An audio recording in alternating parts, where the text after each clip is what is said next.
Hello and welcome to Context. I'm Dilek Tuna. Today on the program, we turn our attention to a ministerial level meeting between Syrian and Israeli officials held not in Geneva or New York, but in Baku, Azerbaijan. As Israel and Syria confront rising tensions in the south, Azerbaijan is emerging as an unlikely but increasingly active diplomatic broker. We'll explore the outcomes of those talks, examine Azerbaijan's evolving role as a regional mediator, and ask what Baku's outreach to Damascus means for its ties with Israel and with Washington. To help us unpack that, Shujat Ahmedzadeh. He's an independent researcher from Baku, Azerbaijan. Shujat, thank you for joining us on the program today. Thank you. Now, what do we know about the agenda and tone of the Syria-Israeli ministerial meeting in Baku? Were any confidence-building measures discussed or agreed upon that we know of?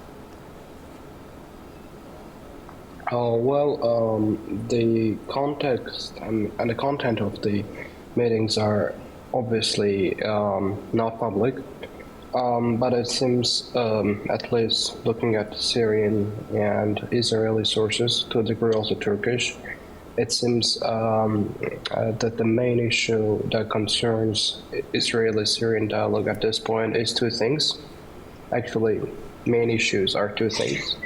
The first is the fact that just recently, a few weeks ago, perhaps still active in one way or another, there was a quasi-rebellion in Suweda area of Syria, that is the southern part of Syria, where the Druze community dwells in, which led to Israel also sending informally notice to Syria that any coercive measures against the Druze community would be perceived by Israel as casus belli for wider war, which led to different interventions, including that by US, eventually led to an informal agreement that Suweda would be governed by local Druze for some time, and their final status would be kept for future negotiations. So there would be some autonomy for them, and in return there would be de-escalation, which is happening as of right now. I think that is one of the biggest topics there. The second is overall the very fact that how Syria's future state-building trajectory will take place, and what Israel could do in this regard. Okay. And why do you believe, Shujat, Azerbaijan was chosen as the venue, and why now? Is this symbolic, strategic, or both? I think the first and foremost, so there is obviously the fact that Azerbaijan has close connections with Israel. So among many, compared to many Muslim majority countries, Azerbaijan is perhaps the best fit for convention of Israeli diplomatic gathering. There is no any other country in the wider Muslim world that would have this kind of relationship with Israel. So that is the one aspect of it. On the other hand, after the fall of Bashar al-Assad government in Syria, we saw a completely new trajectory of Azerbaijan's foreign policy opening up, with Syrian government showing its increased interest to get closer with Azerbaijan, which manifested itself in the form of the President Shara's visit, then also including Azerbaijan's pledge to send humanitarian assistance, which already it did on a number of occasions. And most importantly, it resumed its diplomatic mission in Damascus and began sending gas that would help to at least relieve some pressure in Syrian communities due to the lack of electricity and gas. So 5 million homes in Syria will be lit by Azerbaijani gas. So that is a completely new chapter in Azerbaijani-Syrian relations, in overall Azerbaijan's Middle Eastern policy, so to say. Okay, so my next question was right on that topic. It's a very fresh development. Turkey will supply natural gas from Azerbaijan to Syria via Kilis province tomorrow, and this marks the first such energy transfer since Syria's civil war began in 2011, certainly marking a significant step in Baku's growing involvement in the country's economic revival. So we're going off on a tangent here, but I will come back to regional dynamics and Azerbaijan's role as a mediator. But what are your thoughts and evaluation about this new development and what's happening in Kilis tomorrow? Well, this is something that puts Azerbaijan into the same row with many other countries, including, just to name them, Turkey, Qatar, United States, and the EU. So effectively, this scheme is funded by Qatari government, as it has been announced today by the U.S. ambassador to Turkey, Ambassador Barak, and it's also supported by the U.S. and by the wider EU, European family. And it also makes a completely new economic shift for Azerbaijan's natural gas policy. Azerbaijan natural gas policy has always been about exporting Azerbaijani natural gas to the Western markets. Now it gains an access to completely new market, which is vast because of its population and because of the area, and there are also new opportunities. So I think that would be in itself the very symbolic first ever symbolic, let's say, a symbolic phase of Azerbaijan's new Middle Eastern policy. Mm-hmm. Okay, so going back to Azerbaijan's mediator role, does this signal a shift in Azerbaijan's foreign policy posture, perhaps from regional player to regional broker? And what are the risks and rewards of such a role? It is not new. In the past, Azerbaijan also has, in the past, let's say, decade, Azerbaijan has tried also to mediate between NATO and Russia to a degree. As we remember back in time before the COVID, the general staff of NATO and Russia would meet in Baku. There have been also some efforts to have Afghanistan-related talks held in Baku, even before the Taliban takeover of Kabul. So there is this precedent, institutional memory that instead of the Western-centric, let's say, quote-unquote, Geneva, you would have Baku as an alternative. I think there's no particular short-term risk, as Azerbaijan is only venue. It is not involved in anyhow in this talks, so it is not a part of the bargaining process, it is not part of the negotiation process, it is not negotiating with Israel and Syria over specific things. It is just providing this venue. The reward is that its foreign policy would be much more symbolically, let's say, bolstered in case these talks succeed. Sure. And how does this mediation square with, I know you said it's just pretty much supplying a venue, but how does it square with Azerbaijan's long-standing relationship with Israel? Would this be Baku perhaps testing the limits of that friendship? There could be. I mean, I think there is a bit of disagreement, not specifically on acute level between Baku and Tel Aviv when it comes to Syria, because Azerbaijan is not a party or player or stakeholder in wider Syrian process. But I think in Baku the understanding is that there needs to be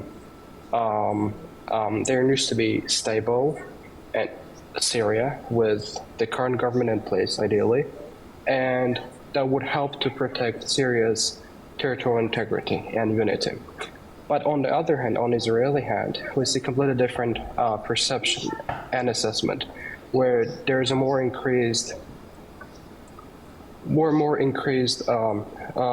sort of assessment of Sharia government, and there is still skeptical accounts of about a Syria's future, especially when it concerns is whether it should be unitary or confederation.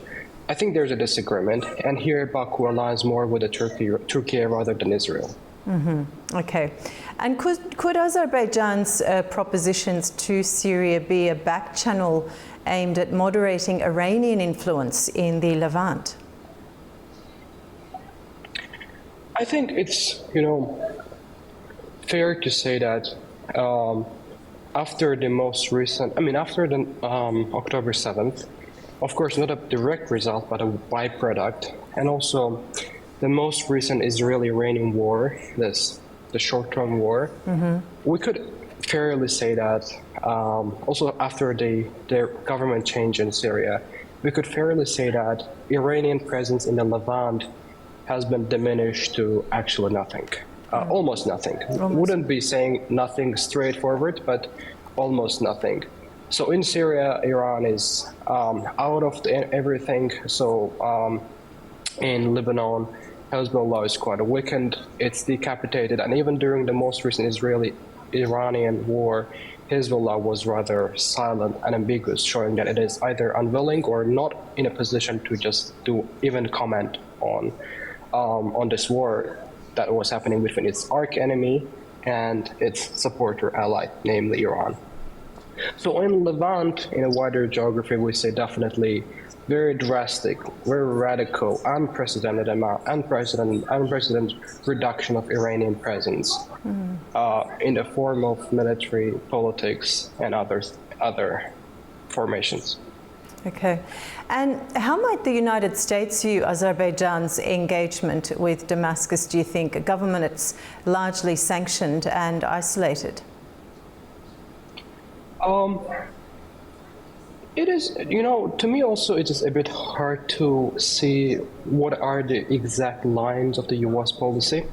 On the one hand, U.S., including the President Donald Trump, when he met Shara in Riyadh in the Saudi Arabia, there was an indication that Donald Trump is more supportive of having Syria strengthened in its capacity to build a new state that would become also ally of the United States, that would join the Abraham Accords, that would President Donald Trump was quite receptive and positive about Turkey's role in Syria, and he even made a commentary publicly about this. But on the other hand, we see some institutions in the U.S. are also quite skeptical, and they share the skepticism of Israel with regards to Syria. So in itself, it is like a hybrid, two competing positions, which is one side is more pro-Turkey assessment of Syria in the U.S., the other side is a pro-Israel assessment